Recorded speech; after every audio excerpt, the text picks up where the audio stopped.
ज्ञान हमेशा झुककर लो। शास्त्रों में पारंगत एक विख्यात पंडित एक वृद्ध साधु के पास गया और बोला, महात्मा जी, मैं सत्य की खोज में हूँ, कृपया मेरा मार्गदर्शन करें। साधु ने पूछा, तुम कौन हो वत्स? पंडित बोला, महात्मा जी, आप मुझे नहीं जानते। मैं कई शास्त्रों में पारंगत पंडित हूँ। इस नगर में मेरी बड़ी प्रतिष्ठा है, किंतु सत्य खोज न सका हूँ। आपसे ज्ञान प्राप्त करना चाहता हूँ ताकि सत्य को पा सकूँ। साधु बोले, तुम लिख कर ले आओ कि तुम क्या जानते हो। जो तुम जानते हो उसे बताने का कोई औचित्य नहीं। जो तुम नहीं जानते वो ज्ञान मैं तुम्हें दे दूंगा। व्यक्ति लौट गया। उसे शास्त्रों का इतना अधिक ज्ञान था कि उसे लिखते लिखते 3 वर्ष बीत गए। 3 वर्ष बाद जब वह साधु के पास पहुंचा तो उसके हाथ में 1000 पृष्ठों की पोथी थी। साधु और वृद्ध हो चले थे।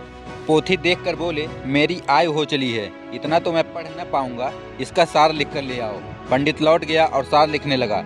इसमें उसे 3 माह लग गए।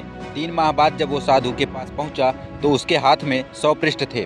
साधु बोले, ये भी बहुत अधिक है, शरीर दुर्बल हो चला है, आंखें कमजोर हो चली हैं कि इतना पढ़ पाना भी संभव नहीं, इसे और संक्षिप्त कराओ। पंडित वापस चला गया और 7 दिन बाद एक पृष्ठ में 60 सूत्र लिख कर ले आया। साधु मृत्युशैया पर थे। पंडित ने वो एक पृष्ठ साधु की ओर बढ़ाया तो वे बोले, मैं तुम्हारी ही बाट जो रहा था, देख रहे हो कि मेरा अंतिम समय आ चुका है, तुम कब मेरी बात समझोगे? जाओ इसे और संक्षिप्त कर लाओ। साधु की बात सुनकर मानो पंडित की आंखें खुल गई।